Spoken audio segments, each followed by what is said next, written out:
Apparently, NBA teams take too many threes. Not the Dallas Mavericks. That's the first thing on the rundown. Second, I have some East teams making some noise, and another group was clinched in the NBA Cup. Finally, I have 2 new top performers. Y'all ready? Let's go.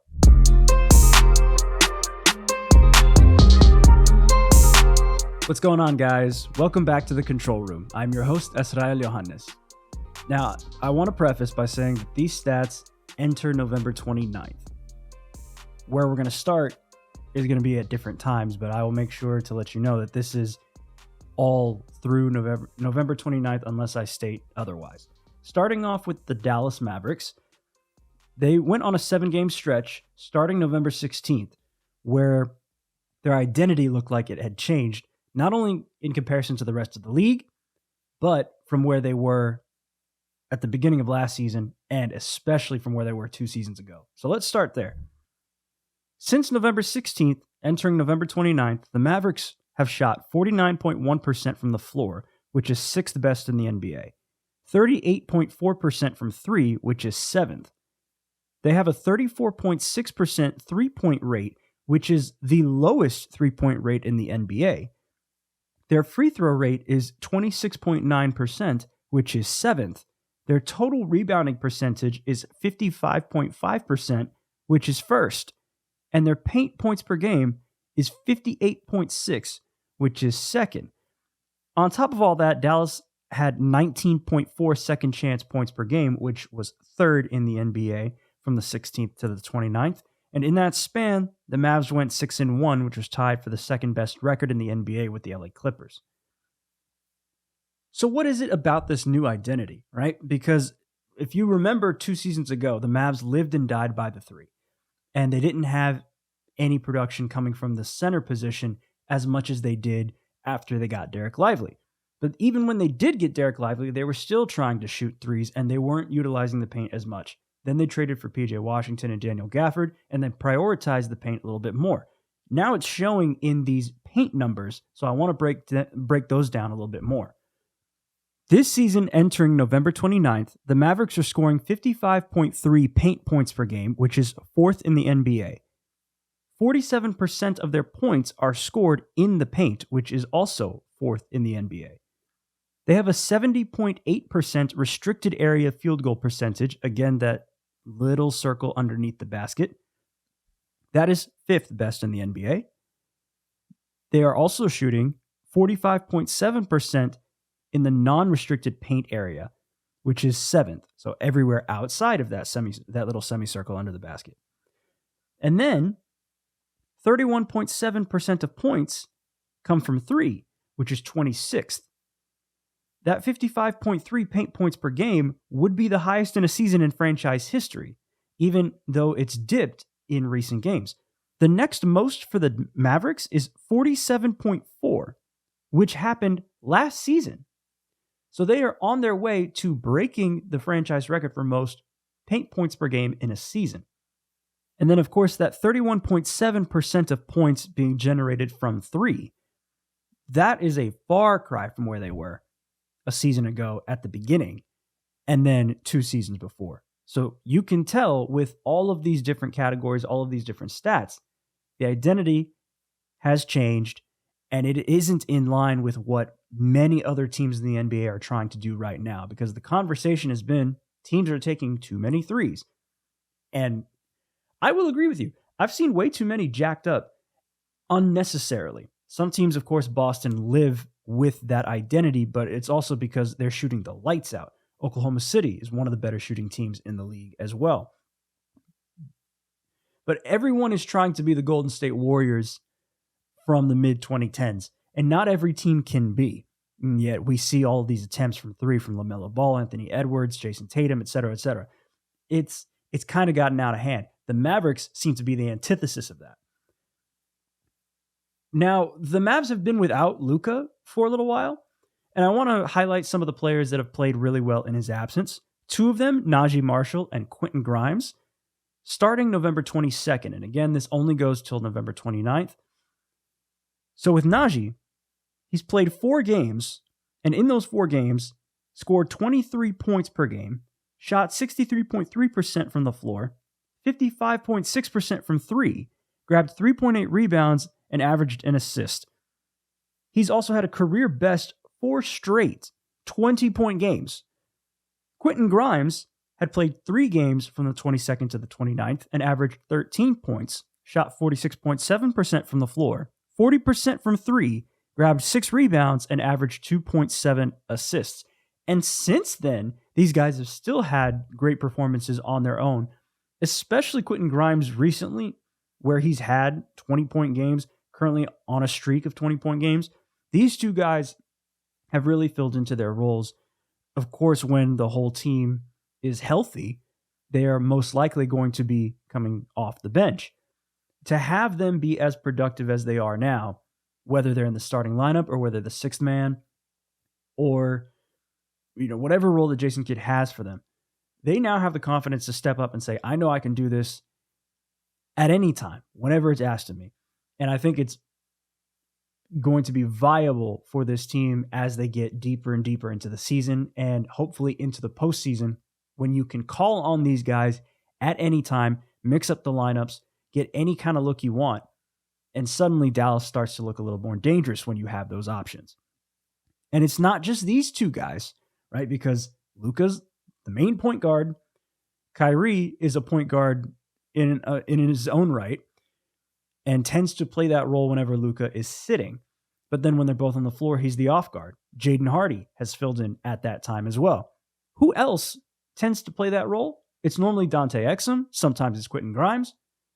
But Spencer Dinwiddie has come back and looked like one of the best versions of himself, like he was 2 years ago when he was having somewhat of a career year with Dallas. Let's look at Dinwiddie's last 5 games entering November 29th. He's averaged 14 points per game, shot 45.7% from the floor, 41.4% from three, 88.9% from the free throw line, grabbed 3.2 rebounds, and he's averaging 5 assists per game. So Spencer is proving early that you can rely on him in plenty of situations, especially when the Mavs start losing players, especially higher caliber players. So having him being able to come into this role, as he did 2 years ago, and step up when he needs to, whether it's to facilitate, whether it's to score. Sometimes his shot selection can be a little off, but he is a confident shooter, and you want him to stay confident, and he has proven he can make those shots. The way that he's playing in this system, where he didn't really get a chance to play with the Mavs where they utilized the paint as much as they did last season.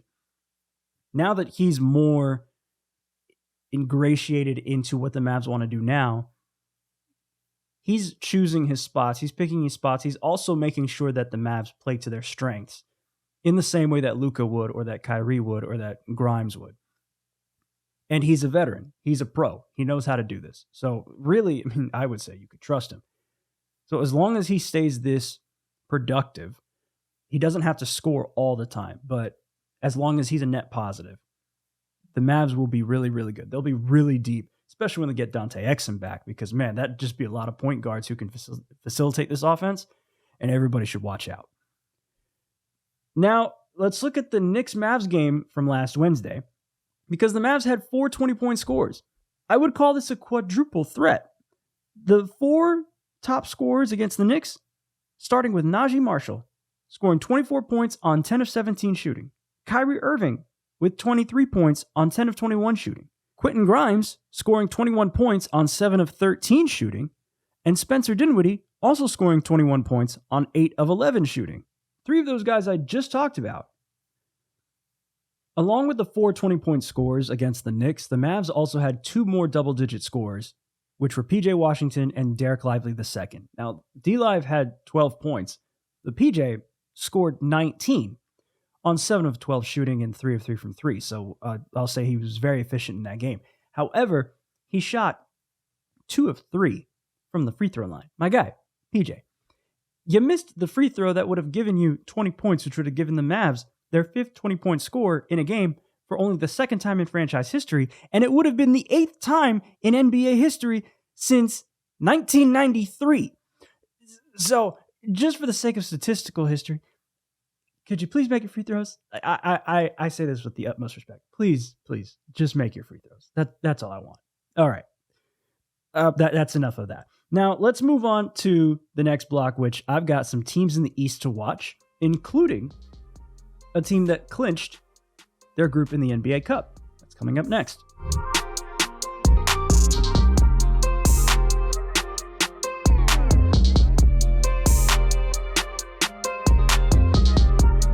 I have some teams to watch. 2 of them are in the East. A third was also in the East, but I swapped them out for someone in the West. But we're going to start with an Eastern Conference team, and that is the Atlanta Hawks. To me, this Hawks team has been quite confusing this season. They're 11-11, 5-4 in their last 9. But the numbers in their wins and their losses are pretty far apart. So I'm going to break this down for you. Entering November 29th, in wins, the Hawks this season score 122.8 points per game, shoot 48.8% from the floor, 38.4% from 3, 57.7% in the paint, average 14.4 turnovers per game, and score 19.6 fast break points per game. In their losses, though, they score 112.1 points per game, shoot 44% from the floor, 32.2% from 3, 52% in the paint, average 17 turnovers per game, and only score 14.4 fast break points per game. I should also mention that they score 55.5 paint points per game in both wins and losses. One last thing to mention is that the Hawks give up 39.4% from 3, which is the worst three-point defense in the NBA. Right behind them is the Cleveland Cavaliers, but that's another story for another day. The Hawks have the worst three-point defense in the NBA. And so that's something they need to correct. Now, besides that obvious stat of the three-point defense, I'm not exactly sure what it is about the Hawks that's causing them to produce at a lower level in their losses than in their wins. So that's going to take me some time and studying to figure that out. But they have some promising players. 2 of them are young guys. One of them is in his first year with the Hawks because he's been with the Pelicans for a couple of seasons. I'm talking about Jalen Johnson and Dyson Daniels. So let's look at these 2 guys. Jalen Johnson this season, entering November 29th, is averaging 20.1 points per game, shooting 48.8% from the floor, grabbing 10.3 rebounds per game, recording 5.2 assists per game, and 1.4 steals per game. He is one of 4 players this season to average 20 points, 10 rebounds, and 5 assists. The other 3 guys are Giannis Antetokounmpo, Nikola Jokic, and Domantas Sabonis. To be in a room with those 3 guys is quite special. Jalen Johnson is doing some good things for Atlanta. Turning the tide to Dyson Daniels, he's scoring 14.2 points per game, shooting 44.7% from the floor, grabbing 5 rebounds, dishing 3 assists, and grabbing 3.1 steals per game. He leads the league in steals per game. The next most is J-Dub with OKC at 2.2. Dyson Daniels is leading the league by a mile. So you got those 2 guys for the Hawks. Then you also have Bogdanović on the outside, DeAndre Hunter stepping up as well, Clint Capella inside. But the head of the snake is Trae Young, and he did something historic in his game against the Cleveland Cavaliers. You got to see this.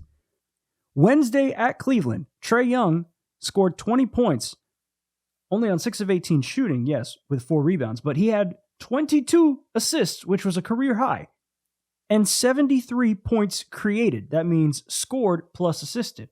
His 73 points created is the most since December 13th, 2023 at Toronto, where he had 76 points created. And this was his 14th career game with 70-plus points created. Trae Young is the only player in franchise history with a 20-point, 20-assist game, and he has 2. He is now the 10th player in NBA history to have multiple games with 20 points and 20 assists. So despite the early struggles, Atlanta has found their way back to 500 at 11-11, and they're probably looking to surge in the Eastern Conference. Now, since we talked about the high-flying Hawks, let's move on to the high-flying Houston Rockets, because this team, I didn't expect to be as good as they are this early. I knew that they would improve from where they were when they finished 41-41 last year at the 11th spot, but this is crazy, and it's about their defense more than anything. The Rockets this season, entering November 29th, have a 14-6 record, which is second best in the West. Since then, they have won a game against the OKC Thunder, so they're now a half game back of first place. But entering November 29th, the Rockets are scoring 114.4 points per game, which is only 13th in the NBA. But they're allowing only 105.9 points per game, which is third in the NBA.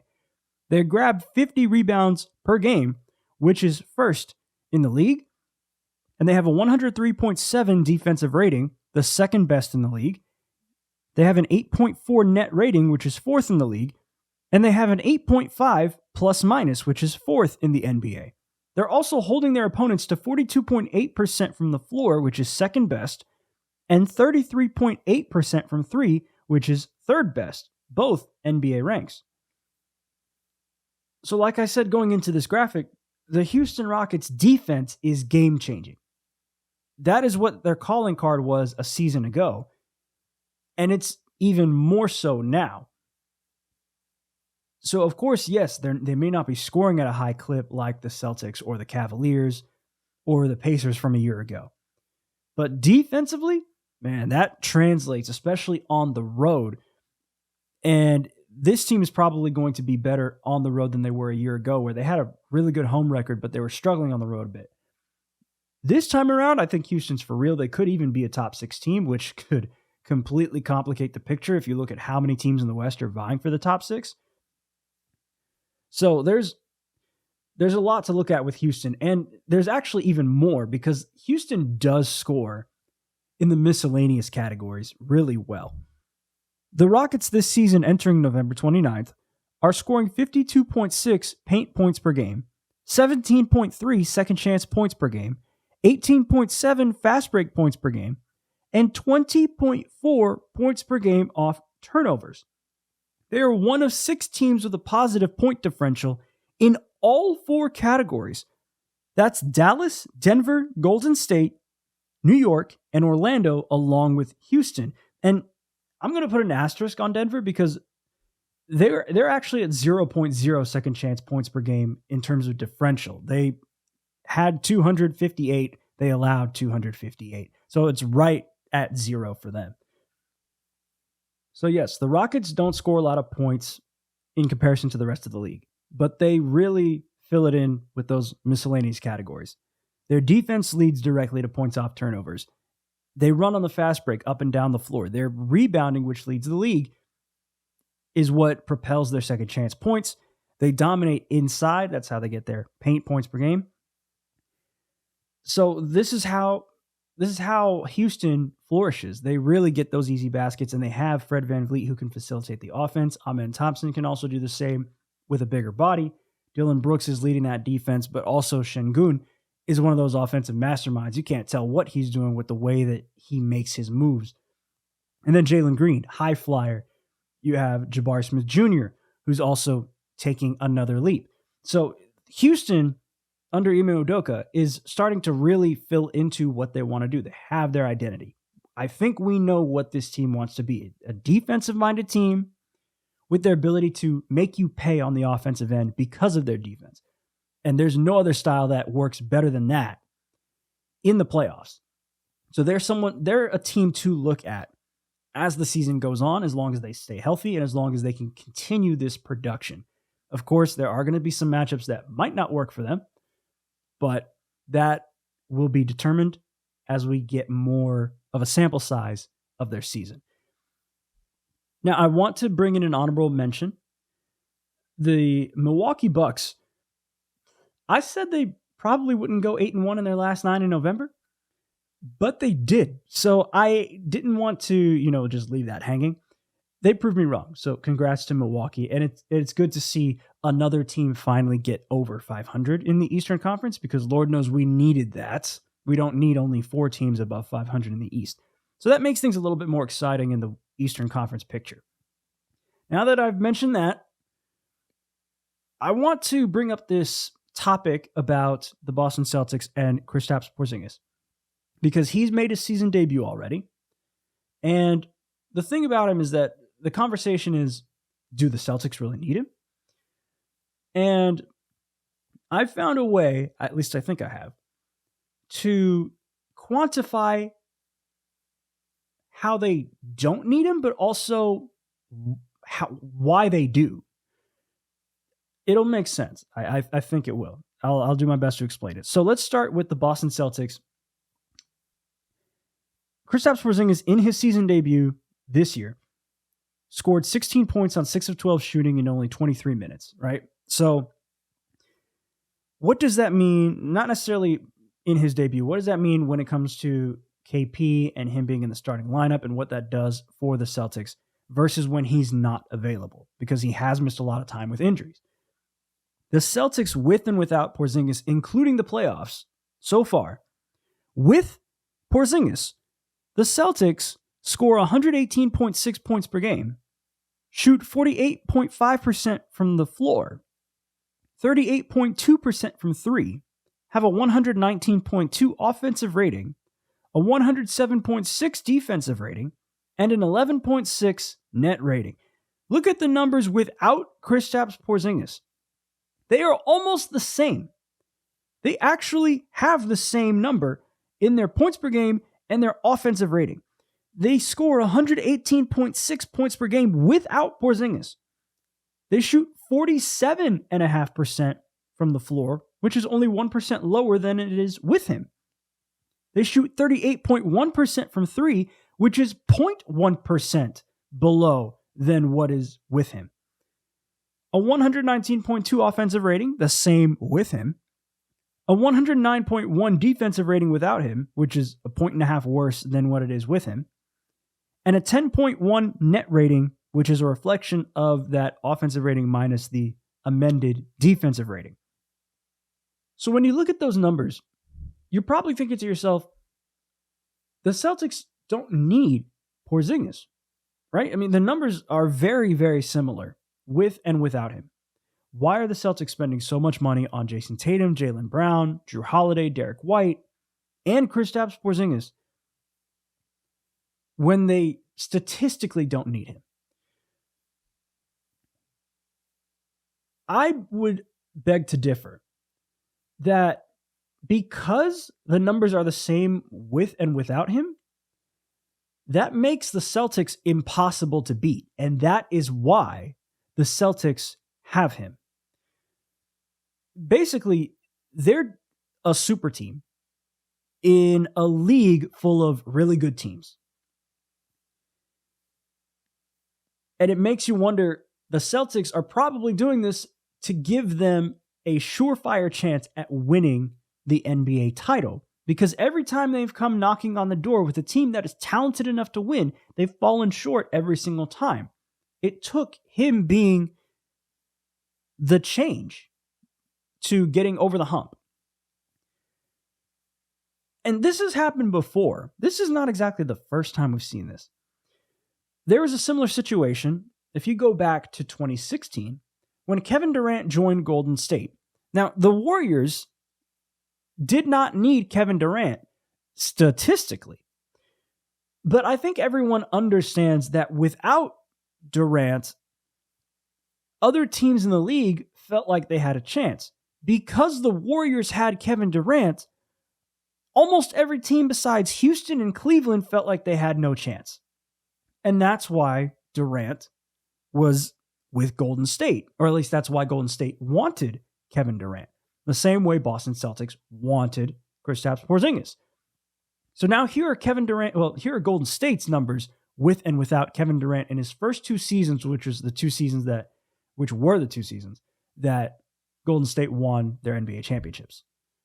With Kevin Durant, the Warriors scored 115.6 points per game on 50% shooting, 38.4% from three, with a 113.6 offensive rating, a 103.1 defensive rating, and a 10.5 net rating. Without KD, the Warriors scored 110.3 points per game, shot 47.9% from the floor, 38.3% from three, had a 110 offensive rating, a 99.6 defensive rating, and a 10.4 net rating. So there is a little bit more of a drop-off offensively without KD compared to when Kristaps Porziņģis is not available for the Celtics. And I want to be clear, this is not on-off splits, meaning time spent in a game without Kevin Durant. This is strictly if Porziņģis or Durant missed a game. That's what without means in this situation. But where the Warriors didn't have as much offense, they made up for it in the defensive category. As you saw, the defensive rating went down, which means that it was better without Durant than it was with Durant. Comparatively, the offense was not as good without Durant as it was with him. So the net rating was somewhat similar because, it's offensive rating minus defensive rating. Because those stats are so similar, you could make the statistical argument that the Warriors did not need to get Kevin Durant. And of course, they didn't have to deal with the second apron. It was a unique situation with the TV deal at the time and the salary cap ballooning to unimaginable heights that they were able to afford KD with all those guys there. And of course, Steph was on a smaller contract until 2018. But even though they didn't necessarily need him, by getting him, they won 2 titles outright, and they were the clear favorites. The same way is happening for Boston. They have KP, they have JT, JB, Holiday, White, Horford. Pritchard and Hauser are still good shooters. They have a deep roster at every position, and everybody, at least at the top of the roster, does everything. So it's almost impossible to beat them 4 out of 7 times in a series at any point in the playoffs when all of those guys are clicking. Even if one guy gets hurt, they're still so deep that they can win the series anyway. So that, to me, is what paints the picture of why the Celtics got KP, why they value him, why it's important to know that, yeah, they might not need him, but because they have him, if you're not with the Celtics, you probably don't have a chance. It doesn't really help competition, but I mean, if you're going to overspend to the point where you're going to pay a luxury tax, you might as well win a couple titles with it, which is why they're considered the favorites to win it all this year. Now that we've taken care of that, let's update the NBA Cup standings as we get into the last day of NBA Cup group play. In the East, Group A has 2 teams at 3-0, the Orlando Magic and the New York Knicks. Now, the Magic have a plus 60 point differential, and the Knicks have a plus 15 point differential. Philadelphia, Brooklyn, and Charlotte have all been eliminated. In Group B, Milwaukee and Detroit are both 3-0. Milwaukee has a plus 29 point differential compared to Detroit's plus 28 point differential. And then in Group C, Atlanta has already clinched the group, and Boston has already played 4 games. So Boston is locked in at that 2 spot with a plus 23 point differential.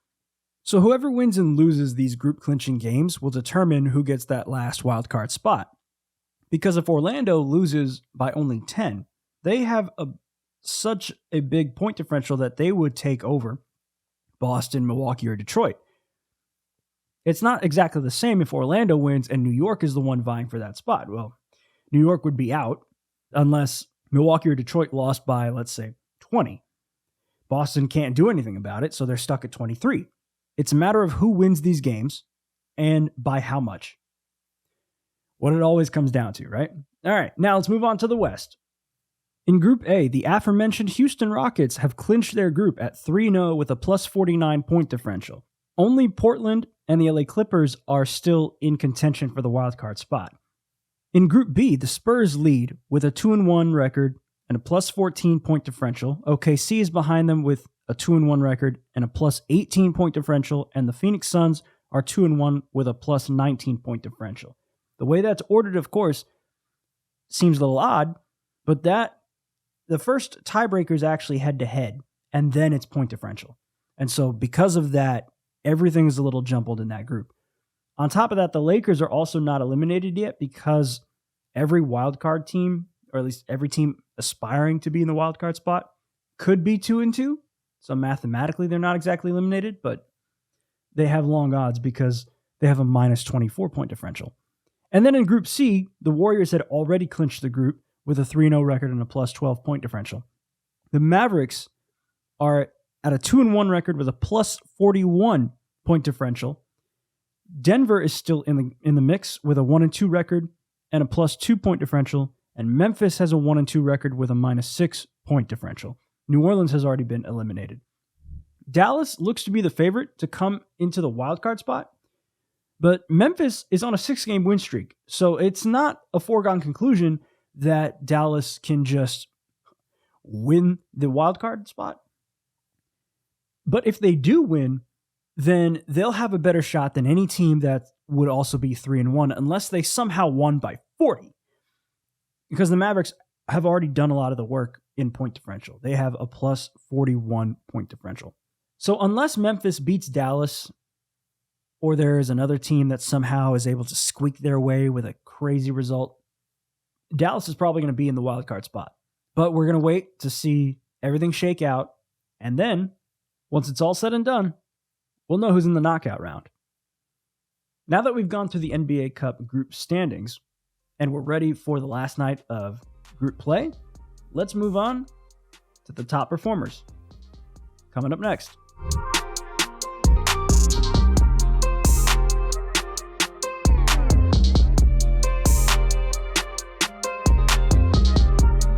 If you've made it this far, welcome to the postgame.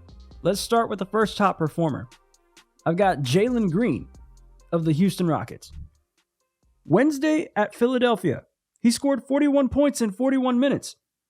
All right, he did that with 12 of 20 shooting, which is 60%, 4 of 6 from 3, which is 66.7%, 13 of 14 from the free throw line, which is 92.9%, and 7 rebounds. He also had 2 assists, 2 steals, and a block.